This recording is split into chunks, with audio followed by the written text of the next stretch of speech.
ശ്രീഹരീയം ദശകം 16 നരനാരായണാവതാരവും ദക്ഷയാഗവും. ശ്രീ ഗുരുവായൂരപ്പാ ശരണം. ദക്ഷനും പ്രസൂതിക്കുമായി 16 മക്കളുണ്ടായി. 13 പേരെ ധർമ്മദേവനു നൽകി. പിതൃക്കൾക്കു സ്വാധയെയും അഗ്നിക്കായി സ്വാഹയെയും സതിയെ മഹാദേവനും വേളി കഴിച്ചു.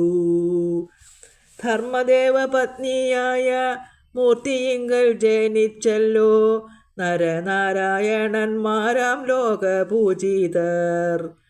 ജനനമറിഞ്ഞ ദേവജനങ്ങളോ വാനിൽ നിന്നും പുഷ്പവൃഷ്ടി ചെയ്തു മെല്ലെ സ്തുതി തുടങ്ങി. നരനാരായണന്മാരോ അവിടുന്നു തന്നെയല്ലോ മഹാതേജസ്വികളായ ശക്തിശാലികൾ. സഹസ്രകവചനെന്ന അത്യുഗ്രനാമാസൂരനെ നിഷ്പ്രയാസം നിഗ്രഹവും നടത്തിയിടിനാൻ. നാരായണനായ ഭവാൻ സോദരനാം നരനൊപ്പം ബദരികാശ്രമത്തിങ്കൽ വസിക്കും കാലം. അവിടുത്തെ താപസ്സിനെ ഇളക്കാനായി ദേവേന്ദ്രനാ കാമദേവാദികളെയും പറഞ്ഞയച്ചു. കാമനും തൻ കൂട്ടുകാരാം വസന്തവും തെക്കൻ കാറ്റും കാമാക്ഷികളാകും സൂരസുന്ദരിമാരും നിരന്തരം ശ്രമിച്ചിട്ടും ഇളകാത്ത നാരായണൻ നിസ്തുല്യമാം ചിരിയോടെ മെല്ലെ പറഞ്ഞു. കാമദേവാ ഭയം വേണ്ട, കാരണഭൂതനാം എൻ്റെ കയ്യിൽ നിന്നും സമ്മാനത്തെ വാങ്ങിക്കൊള്ളുക എന്നു ചൊല്ലി ഭവാൻ തൻ്റെ ദാസികളെ കാണിച്ചപ്പോൾ സൗന്ദര്യം കണ്ടമ്പരന്നു കാമാദികളും.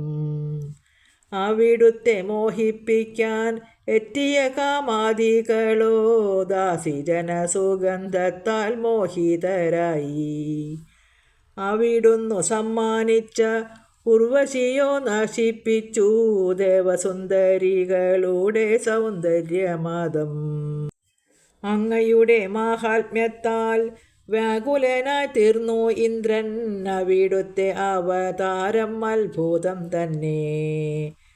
നാരായണമൂർത്തിയേക്കാൾ ശ്രേഷ്ഠനായി ഒരാൾ മാത്രം കൃഷ്ണരൂപിയാകുമെൻ്റെ ഭഗവാൻ മാത്രം.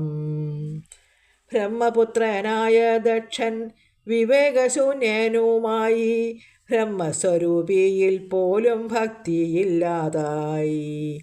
ശിവവിരോധിയായിട്ടു ചെയ്ത യാഗഭൂമിയിങ്കൽ ശിവയാകും സതിയെയും അപമാനിച്ചു. കോപിഷ്ഠനായി പരമേശൻ ദക്ഷകളച്ഛേദം ചെയ്തു കോപശാന്തി വരുത്തിനാൻ ദേവസ്തുതികൾ. ദക്ഷനു ജീവലാഭവും യജ്ഞപൂർത്തിയും ലഭിച്ചു. രക്ഷിക്കുക ശാന്തി നൽകും ശ്രീ മഹാവിഷ്ണു. നാരായണ നാരായണ നാരായണ നാരായണ നാരായണ നാരായണ വാതാലയേശ.